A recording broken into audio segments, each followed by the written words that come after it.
இந்த கதை உங்கள பல பேருக்கு தெரிஞ்சிருக்கும். ஆனா இதுல ராவணன், கும்பகர்ணன், சிசுபாலன் அவங்களுக்கும் இதுக்கும் என்ன சம்பந்தம்னு தெரியுமா? தெரியலனா இந்த கதையை முழுசா கேளுங்க.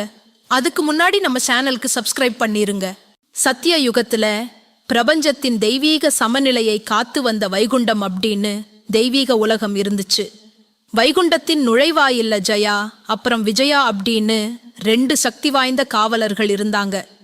அவங்க விஷ்ணுவோட நம்பகமான சேவகர்களாகவும் வைகுண்டத்தின் பாதுகாவலர்களாகவும் இருந்தாங்க.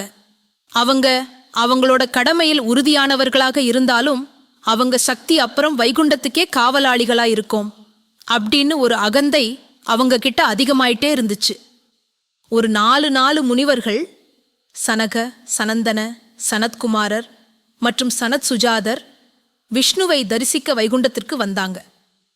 ஆனா ஜயா மற்றும் விஜயா தங்கள் அகந்தையால் முனிவர்களை தாழ்வாக நினைச்சி அவங்கள தடுத்து நிறுத்திட்டாங்க. நீங்களாம் விஷ்ணுவை தரிசிக்க தகுதியற்றவர்கள் அப்படின்னு சொல்லி கேட்ட மூடிட்டாங்க.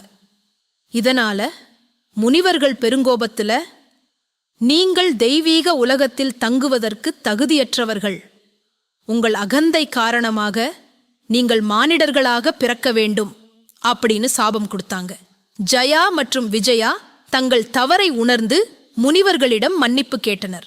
ஆனா முனிவர்களோட சாபம் திரும்ப எடுத்துக்க முடியாது.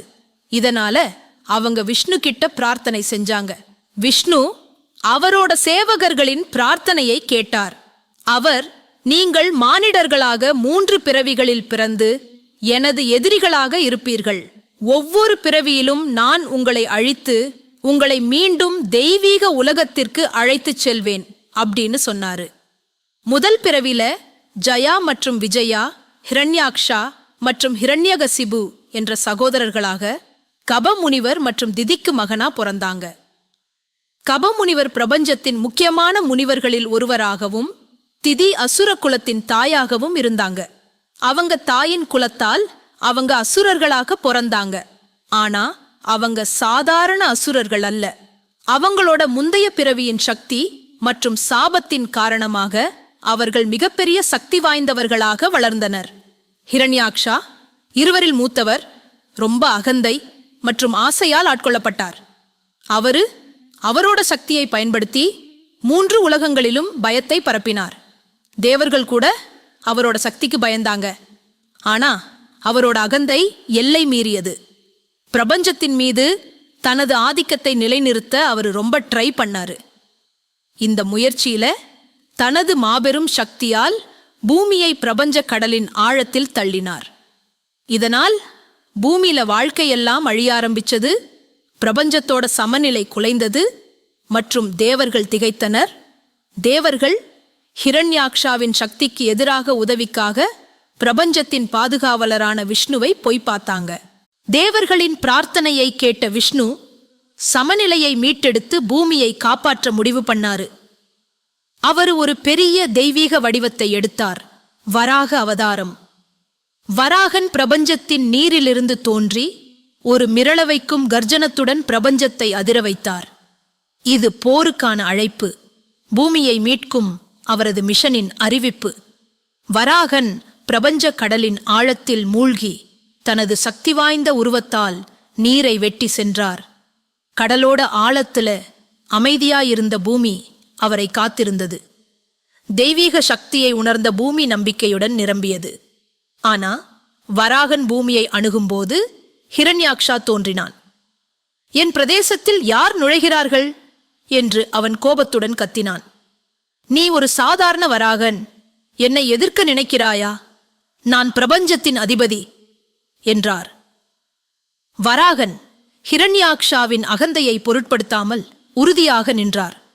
சண்டை ஸ்டார்ட் ஆச்சு. இது 2 மாபெரும் சக்திகளின் மோதல். ஹிரண்யாக்ஷாவின் மிருகத்தனமான சக்திக்கு எதிரா வராகனின் தெய்வீக சக்தி. கடல் கொந்தளித்தது.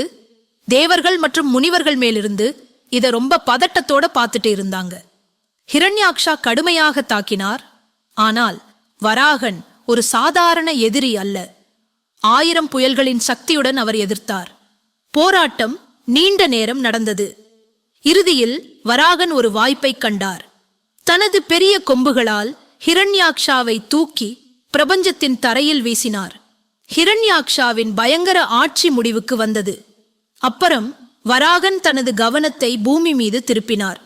தனது கொம்புகளால் பூமியை மெதுவாக தூக்கி கடலின் ஆழத்திலிருந்து மீட்டார். பூமி அவரது பராமரிப்பில் புதிய வாழ்க்கையுடன் பிரகாசித்தது. வராகன் நீரிலிருந்து மேலே எழுந்தார். அவரது பெரிய உருவம் பிரபஞ்சத்தை நிரப்பியது. தேவர்கள் பாடல்கள் பாடி அவரை புகழ்ந்தனர். வானத்திலிருந்து மலர்கள் பொழிய படைப்பின் சமநிலை மீண்டும் நிலைநிறுத்தப்பட்டது. இப்போ ஒரு டவுட் வரும், மீதி 2 பிறவில ஜெயா அப்புறம் விஜயா என்ன ஆனாங்கன்னு. ஜயா மற்றும் விஜயா தங்கள் 2வது பிறவில ராவணன் மற்றும் கும்பகர்ணன் என்ற சகோதரர்களாக பிறந்தனர். அவர்கள் புலஸ்திய முனிவரின் மகனான விசிரவசுக்கு பிறந்தவர்கள். மேலும் தாயார் கேகசி. இராவணன் லங்கையின் மன்னராகவும் கும்பகர்ணன் அவரது சகோதரராகவும் இருந்தனர். இருவரும் மிகப்பெரிய சக்தி வாய்ந்த ராட்சதர்களாக வளர்ந்தனர்.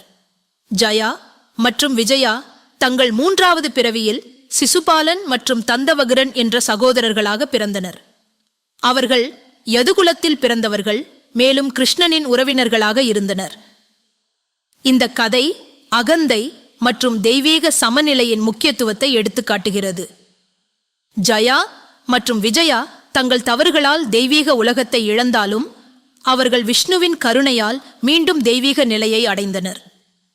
இது தர்மத்தின் அதர்மத்தின் மீது எப்போதும் வெற்றி பெறும் என்ற நித்திய உண்மையை எடுத்துக்காட்டுகிறது.